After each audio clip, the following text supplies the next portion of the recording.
Hi అండి. అందరికీ good morning అండి. ఈరోజు మనం చెప్పుకోబోయే స్టోరీ అదృష్ట దేవత.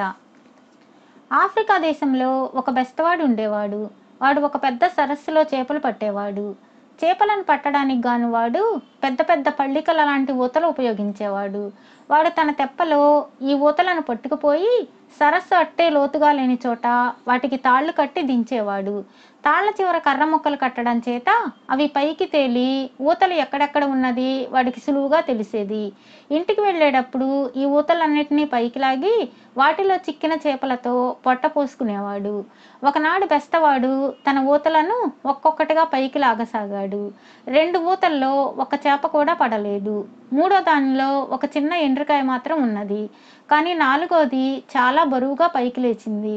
అమ్మయ్యా, నా అదృష్టం పండింది, నా దరిద్రం తీరిపోయింది అనుకుంటూ వాడు ఆ ఊతను తెప్ప మీదకి లాగాడు.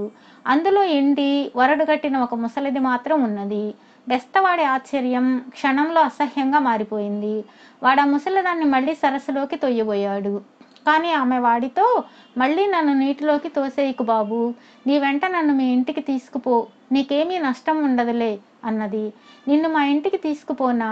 తాను దూరకంతలేదు, మెడకు డోలన్నట్లుగా నేనే పొట్ట పోసుకోలేక చస్తుంటే నిన్ను కూడా ఎక్కడ పోషించేది అన్నాడు బెస్తవాడు. కానీ ముసలిది కాళ్ళ వేళ్ళా పడి వాడిని వదిలిపెట్టక వాడితో ఇంటికి వెళ్ళింది. వాడు అయిష్టంగానే తన కూడులో నుంచి కొంత ముసలిదానికి కూడా పెట్టాడు.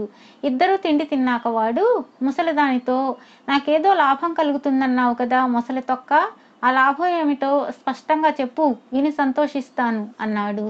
రేపు సాయంకాలం లోపల నువ్వు ఒక పశువుల మందకు యజమాని కాబోతున్నావు. అందుచేత విశాలమైన పశువుల దొడ్డి ఒకటి తయారు చేసుకో అన్నది ముసలిది. బెస్తవాడు ఏవేవో అడిగాడు, కానీ ఆమె నేను చెప్పినట్టు చెయ్యి అని చెప్పింది. బెస్తవాడు తనలో తాను గొణుక్కున్నాడు.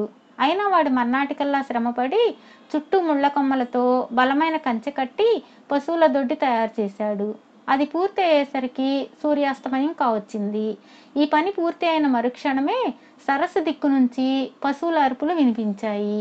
త్వరలోనే ఒక ఎద్దు వెంబడి అనేక ఆవులు దూడలు పెద్ద మందలుగా వచ్చి పశువుల దొడ్డులో ప్రవేశించి రోజు అలవాటైన వాటిలాగే తలా ఒక చోట పడుకున్నాయి.